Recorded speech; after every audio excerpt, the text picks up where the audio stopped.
할렐루야. 성도님들 한 분 한 분 가운데 하나님께서 각 사정에 맞는 은혜를 주시기를 주의 이름으로 축복합니다. 히로시마에 가보면요, 이 원자탄 떨어진 곳이 있다고 합니다.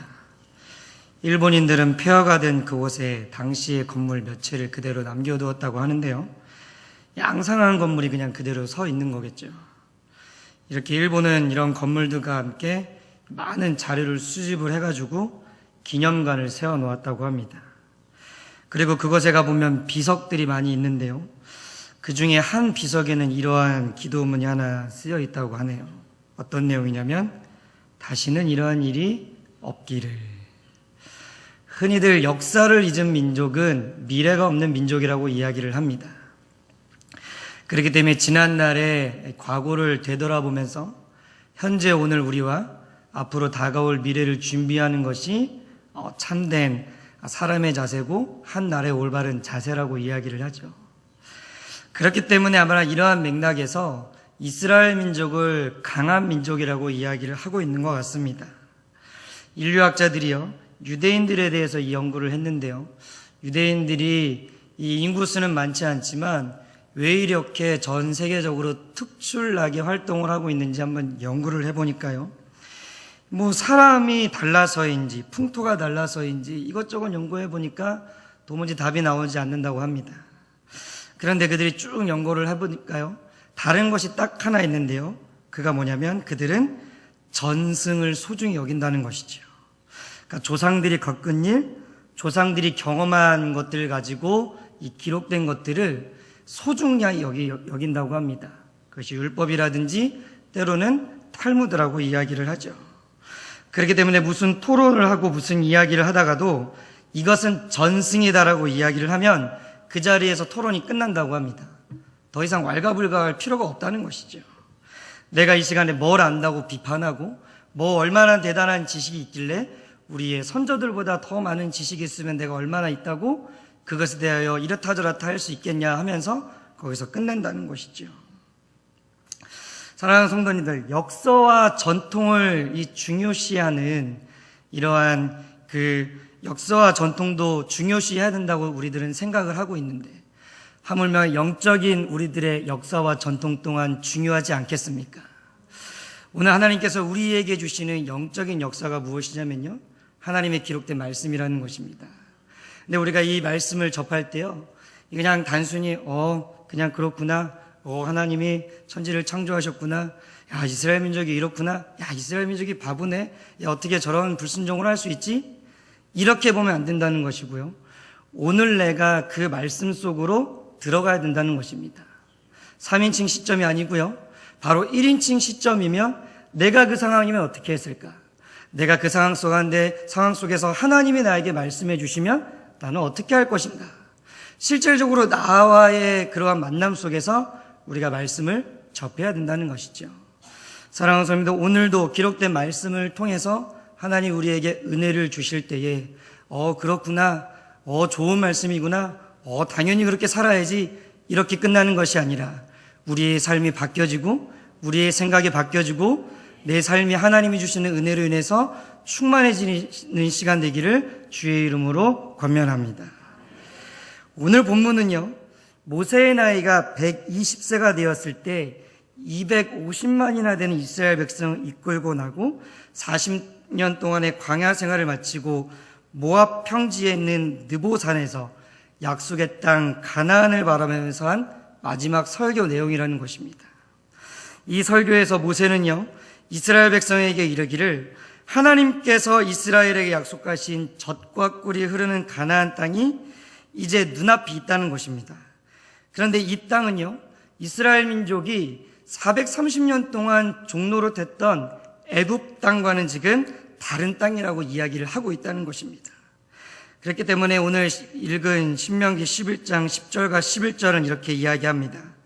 내가 들어가 차지하려 하는 땅은 내가 나온 애굽 땅과 같지 아니하니 거기에서는 너희가 파종한 후에 발로 물을 대기를 채소밭에 댐과 같이 하였거니와 너희가 건너가서 차지할 땅은 산과 골짜기가 있어서 하늘에서 내리는 비를 흡수하는 땅이에요. 무슨 얘기냐면요, 애굽에서는요 이 나일강이라는 것이 있었거든요. 그러니까 나일강에서 나오는 물을 마시기도 하고 그 물을 가지고 농사를 지었다는 것입니다. 나일강의 물은요 이 마르지도 않고요, 항상 풍부해서 비가 오지 않아도 이 물로 인하여 염려할 필요가 없었다는 것이죠. 그래서 애굽에서는 아무리 비가 내리지 않아도 하나님을 찾지 않아도 되는 땅이 바로 이 애굽에서의 삶이었습니다.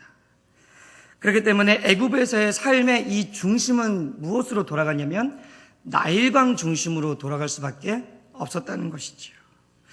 그런데 앞으로 이스라엘 민족이 들어가서 살아야 하는 땅은요, 가나안 땅이라고 하는 이 땅은 애굽 땅과는 다른 땅이라고 오늘 이야기를 하고 있는 겁니다. 그렇기 때문에 애굽에서의 삶처럼 그렇게 살면 안 된다고 오늘 하나님께서 이스라엘 민족에게 모세를 통해서 이야기하고 계시다는 것이죠. 가나안 땅은요 애굽에서 나일강을 바라보고 살았듯이 요단강이라는 그 강을 바라보고 살 수 없는 곳이라는 것입니다. 가나안 땅은요 오히려 적과 꿀이 흐르는 땅이라고 하나님이 이야기하셨지만 오히려 어떻게 보면 척박한 땅이라고 할 수 있죠. 왜냐하면 강이 없기 때문입니다. 그렇기 때문에 관계시설을 할 수 없는 것이죠. 그렇기 때문에 이 요단강의 물을 가지고 오려고 해도 이 너무나 요단강은 그 지역 아래쪽에 있었기 때문에 물을 끌어올 수도 없고요. 이 농사도 지으려면 산비탈의 지역이 있기 때문에 물을 함부로 쉽게 댈 수 없는 것이 오히려 가나안 땅이라는 것이죠. 그렇기 때문에 가나안 땅은요 오로지 하늘에서 내리는 비에만 의존할 수밖에 없는 상황이라는 것입니다.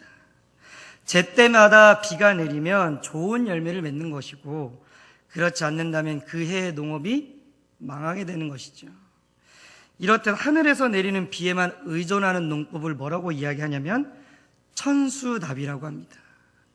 오늘 제가 이 본문 말씀을 준비를 하면서 이 천수답 신앙이라고 제목을 지었거든요.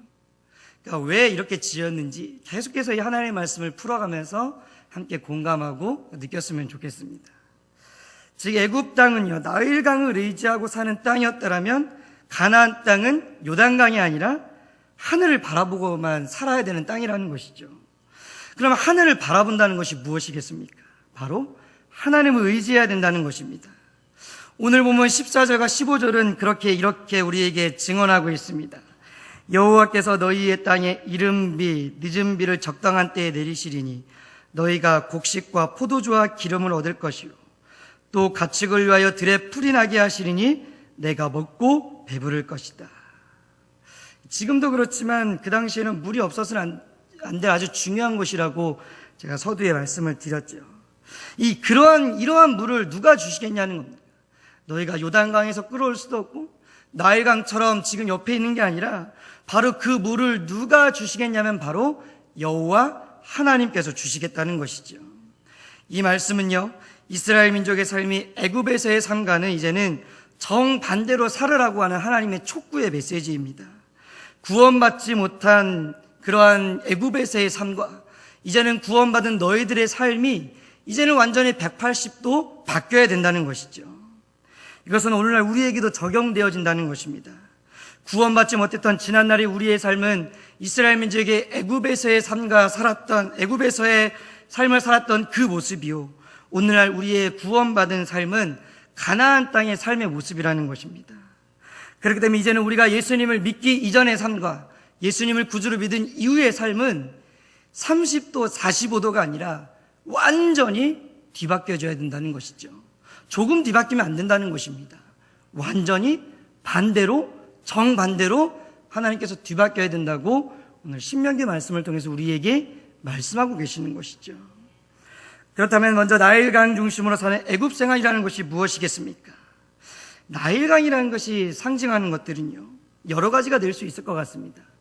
우리의 가게가 될 수 있고요, 직장이 될 수 있고요, 사업이 될 수 있고요, 돈이 될 수 있고요, 건강이 될 수 있고, 자녀가 될 수 있고, 가족이, 친구가, 그리고 또 어떠한 물건이 될 수 있다는 것이죠.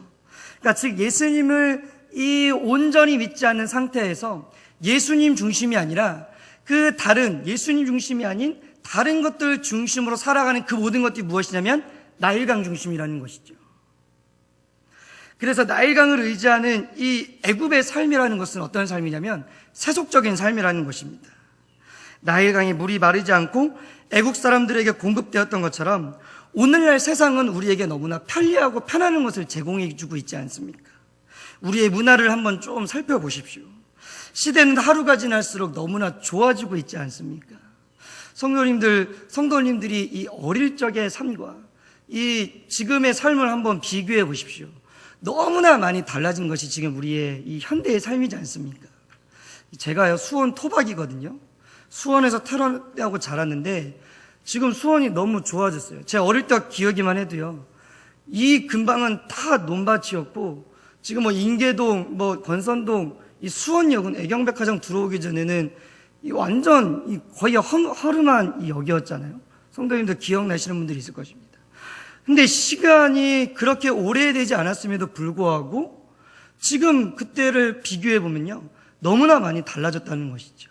근데 그 달라진 것이 우리에게 편리함을 주고요, 편안함을 주고요, 더 좋은 것을 주지 않습니까? 그런데 이것이요, 세속적인 거라는 것입니다. 맛있는 것은 넘쳐나고요, 안락한 주거 공간은 더욱더 집은 좋아지고요, 교통시설은 더욱더 편리해지고요, 즐기고 놀만한 문화시설이 얼마나 많이 있는지 모르겠습니다. 부족함이 없는 거죠. 그래서 우리가 지난날은요, 예전에 우리 교회에서는 그 찬양 많이 불렀잖아요. 사람을 보며 세상을 볼 때 나는 만족함이 없었네. 그런데 요즘에는요, 사람을 보고 세상을 보면 만족할 것들이 너무나 많은 거예요. 제가 이제 어떤 그 성도님들이랑 한번 이렇게 촬영을 하면서 이야기를 했는데요, 너무 그 동네가 좋다는 거예요. 왜냐하면 조금만 나가면 너무나 문화시설, 뭐 먹을 거, 뭐 시장 보고, 뭐 여러 가지 누릴 것들이 너무 많다는 거예요. 특히나 이 대한민국이요, 사실 우리가 돈이 없어서 그렇죠. 돈만 많으면 살기 좋은 나라가 뭐 1등이 아마 이 나라이지 않을까 합니다. 다른 나라는요, 이 해가 지면요, 돌아다니질 못한다고 해요. 아무리 이 선진국이라도. 왜냐하면 막 총 맞아 수도 있고, 뭐 강도 만날 수도 있고. 그런데 아무리 이 나라가 이 민족이 뭐 지금도 여러 가지 사건 사고가 많이 일어난다고 하지만 그래도 안전한 곳이 대한민국이라고 합니다. 그러니까 이렇듯 우리의 삶이요, 너무나 좋아지고 있다는 거예요. 너무나 편리해지고 있다는 거예요. 그런데 우리가 이러한 것들에 빠져서 우리가 지금 속고 있는 것은 무엇이냐면요, 그렇게 되면 점점 인류는 하나님에 대해서 잊어버리고 있다는 사실입니다. 한국교회의 짧은 역사를 보십시오. 먹비 사기 힘들고 사상이 불편할 때, 그럴 때는 오히려 우리나라 한국교회가 부흥하지 않았습니까? 교회로 모여들지 않았습니까? 힘들 때 때문에 더 하나님 찾고, 더 하나님 의지하고, 더 하나님께 부르짖고, 부흥이 하면은 막 새벽까지 하고, 일주일 동안 하고, 2주일 동안 하고 그랬는데, 요즘에는 그런 하나님에 대해 생각하는 시간들이 잃어버린다는 것이죠. 왜요? 세상이 너무나 좋아지고 있기 때문에요. 그렇기 때문에 교회의 숫자는 줄어들고, 교인의 숫자는 줄어들고, 하나님을 떠나기 시작하고, 그러다 보니까 사람들이 생각하기로는 어떤 마음이 드냐면, 하나님이 필요가 없구나, 내가 의지할 대상이 필요가 없구나 라고 생각하는 것이 오늘날 말세의 현실이라는 것이죠. 사랑하는 성도님들, 편하기만 한 삶이 좋은 것이라고 한다면 하나님께서 이스라엘 민족을 왜 애굽에서 이끌어내셨겠습니까? 그냥 애굽 사람들을 다 없애버리시고 오히려 그들을 노예로 만들어버리시고 이스라엘 민족을 나일강 옆에 있는 그 애굽에서 그냥 살게 하시는 것이 그 편리한 삶이 좋은 것이라면 하나님은 그렇게 하시지 않았겠습니까? 그리고 우리 하나님은 이렇게 하실 만한 충분한 능력이 있으신 분이시잖아요. 그런데요, 하나님께서는요, 이스라엘 민족을 지금 어디로 집어넣기 시작하시냐면 가나안 땅에 집어넣기 시작하는 겁니다. 그곳은요, 물도 없고요, 그곳은요, 우리가 젖과 꿀이 흐르는 땅이라고 하지만 누가 있냐면 강대한 7족속이 기다리고 있는, 전쟁을 해야만 취할 수 있는 힘든 땅이었다는 것이죠. 이들과 싸워서 물리쳐야 합니다. 그들 가운데서 승리해야 됩니다. 뺏어야 됩니다. 40년 동안 광야 생활하고 40년 동안 이일절이 있으면서 이스라엘 민족의 마음은 넉마가 되고 찢어지고 완전 지금 그들의 마음과 영적 상태와 육적 상태는 완전 황폐해져 됐을 텐데 하나님은 또 이 정복 전쟁을 하기 위해서 가나안 땅으로 막 밀어내시는 거예요. 왜냐하면요, 하나님께서 애굽에서 이스라엘 민족을 편안하게 살게 하시면 더 좋았을 텐데 그렇게 하지 않으셨던 이유는 물보다, 인간이 주는 편리함보다, 그 문화보다 더 중요한 무엇인가가 분명히 있기 때문이죠. 믿으십니까? 사랑하는 성도님들, 우리 주변에 있는 것들보다, 세상적인 것보다 더 중요한 것이 하늘에 있다는 것을 믿으시기를 바랍니다. 성도들은요, 그것을 바라보고 살아가야 된다는 거예요. 그렇다고 한다면 하나님께서 인도하신 가나안 땅의 특징이 무엇이겠습니까? 앞서 이야기했지만 그것은 비가 내리지 않는 곳이에요. 그리고 비가 내리지 않으면 농사가 되지 않는 땅이죠. 또한 농사를 지은 후에도 그때그때 자주 비를 내려주셔야만 농사를 계속할 수 있기 때문에 가나안 땅은 자연적으로 그들의 시선이 어디를 향하게 되냐면 하늘을 향하게 된다는 것이죠. 하나님께서 이야기하시는 겁니다. 너희들이 애굽에서는 나일강, 비록 노예 생활을 했지만 나일강 물을 먹고 나일강을 보고 살았다면 이제는 너희의 눈을 들어서 하늘을 좀 바라보아라. 하늘에 누가 계십니까? 물론 하나님 무소부지하시고 다 계시지만 흔히 우리 상징적으로 하늘에 누가 계십니까? 하나님이 계시지 않습니까? 예수님을 믿기 전에 너희의 삶이 나일과 같은 직장이나 가게나 돈이나 사업이나 명예나 건강이나 가족이나 이러한 인기나 즐거움을 바라보고 살았다면 이제는 너희가 예수님을 믿고 나니까 이 나일강을 바라보지 말고 하나님을 보지 말고 하나님을 바라보고 하나님만 의지하라는 하나님의 촉구의 메시지라는 것이죠. 그렇다면 하나님을 바라보고 의지하는 삶이 무엇이겠습니까? 오늘 보면 13절에 보면은 이렇게 이야기를 하고 계십니다. 내가 오늘 너희에게 명하는 내 명령을 너희가 만일 청종하고 너희의 하나님 여호와를 사랑하여 마음을 다하고 뜻을 다하여 섬기면 여호와께서 너희의 땅에 이른 비 늦은 비를 적당한 때에 내리시리니 너희가 곡식과 포도주와 기름을 얻을 것이요. 무슨 얘기입니까? 하나님 바라보면서 하나님이 주신 말씀 지키라는 겁니다. 순종하라는 겁니다. 말씀대로 살아라는 겁니다. 좌로나 우로나 치우치지 말고, 좌에 있는 돈 보지 말고, 우에 있는 명예 보지 말고, 그런 거 바라보지 말고 여호와의 말씀만을 준행하며 지켜서 그 길을 걸어가라는 사실이죠. 하나님의 방법은요, 참 특이한 것 같아요. 그런데 우리가 그런 기도 많이 하잖아요. 하나님, 우리가 이번 한 번만 하나님이 이러한 은혜 주시면, 이번에 내가 기도했던 거 기도 응답해 주시면 내가 주님을 위해서 죽도록 헌신하겠습니다. 하나님 사업 대박 나게 해주시면 소득의 얼마를 하나님께 바치겠습니다. 근데 하나님은 그거는 기뻐하지 않으시더라고요. 하나님이 먼저 요구하시는 건요, 먼저 순종해라, 먼저 행하라. 여호수아에도 보면요, 이스라엘 민족이 요단강을 건너가야 되는데요, 하나님이 이 요단강을 가르시고 이스라엘 민족이 건너지 않았다는 사실이 굉장히 중요하거든요. 이스라엘 민족이 먼저 이 범람하고 있는 요단강 물에 그 자신들의 발을 먼저 담갔다는 사실입니다. 그러니까 하나님이 물을 가르고 지나간 것이 아니라 이스라엘 민족이 그 물이 흐르는 곳에 이게 발을 담고 걸어가니까 하나님이 물을 가르셨다는 사실이죠. 무슨 얘기입니까? 여호와의 말씀대로 준행하고 순종하면 하나님이 일하시겠다는 거예요. 그러니까 먼저 이야기하지 말라는 거예요. 내가 너희에게 주신 약속의 이거는 먼저 너희가 순종하고 지키고 그것을 준행하면 하나님이 같이 일하시겠다는 겁니다. 그렇기 때문에 오늘 이스라엘 민족에게 또다시 계속 이야기하시는 거예요. 이 부분에 대해서. 순종해라, 하나님만 사랑해라, 다른 신 섬기지 말아라, 나를 먼저 따르라, 나만 먼저 바라봐라, 나만 먼저 신뢰하라.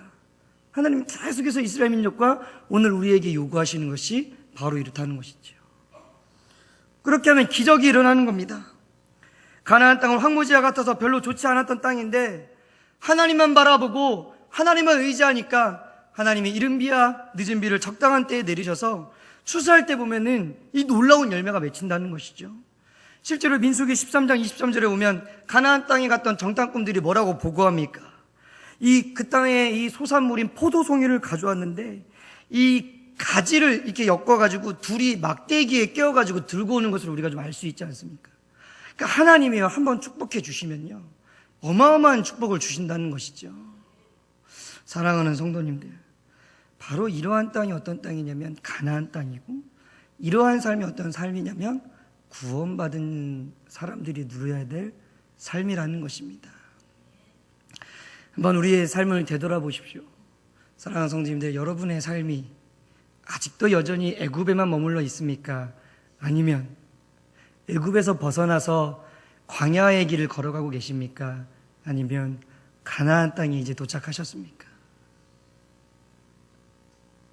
우리의 삶을 잘 살펴보면요, 나는 구원받은 민족이라고 이야기를 하지만 자세히 살펴보면 여전히 나일 강물을 먹고 계시는 분들이 많더라고요.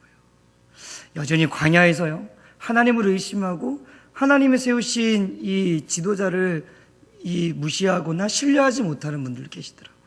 또 어떤 분들은 하나님만 바라보고 하나님이 주시는 이른 비와 늦은 비만 먹고 살려고 부단히 노력하고 계시는 분들이 계시더라고요. 주님 오시는 그날까지 우리는 믿음의 여정을 한다고 성경은 이야기를 하고 있습니다. 우리가 믿음을 여정을 하고 있는 이 순간 가운데 지금 내가 어느 순간에 위치해 있는지 한번 되돌아봤으면 좋겠습니다. 여전히 나일 강물을 먹고 계신다면 속히 나오십시오. 힘드시겠지만 빨리 나오십시오. 주님 언제 오실지 모릅니다. 그리고 광야의 길을 걸어가고 계신 분들 조금만 참으십시오. 조금만 인내하시고 약속의 땅을 기다리면서 더 애쓰시고 더 수고하십시오. 그리고 가나안 땅에 들어왔다고 생각하시는 분들 그 마음 변치 마십시오. 하나님이 주시는 많은 은혜들을 계속해서 누리시고 그것을 삶 가운데 전파하시기를, 그런 성도님 되시기를 주의 이름으로 축복합니다. 말씀을 정리합니다. 이사야서에 보니까요, 이러한 말씀이 있더라고요. 제가 한번 읽어드리겠습니다. 피곤한 자에게는 능력을 주시며 무능한 자에게는 힘을 더하시나니 소년이라도 피곤하며 곤비하며 장정이라도 넘어지며 쓰러지되 오직 여호와를 앙망하는 자는 새 힘을 얻으리니 독수리가 날개치며 올라간 같을 것이요 다른 박지라 해도 곤비하지 아니하겠고 걸어가도 피곤하지 아니하리로다. 금요철회 때 우리 목사님 주셨던 말씀이잖아요. 주 여호와를 앙망하는 것, 끝까지 하나님을 바라보는 것, 하나님을 신뢰하며 바라보는 것, 이게 앙망이라는 것입니다. 하나님을 신뢰하십시오. 하나님만 바라보십시오. 그러면은 주님께서 우리와 함께 하셔서 혹시 메마른 땅을 걸어갈지라도 피곤치 아니하게 하시고 그 위험한 곳에 처할지라도 주께서 우리에게 피할 길을 주시고 그러한 은혜가 우리 가운데 가득할 것입니다. 이번 한 주 동안도 주님과 동행하심으로 말미암아 승리할 수 있는 한 주 되기를 주의 이름으로 축복합니다. 다음 주에 그래서 우리가 다시금 하나님 앞에 섰을 때 하나님 이번 한 주간은 내가 하나님 앞에 조금 더 떳떳하네요. 하나님 이번 주에 베풀어 주시는 은혜 감사합니다는 고백이 우리 안에 넘쳐나시기를 간절히 사모합니다. 기도하겠습니다.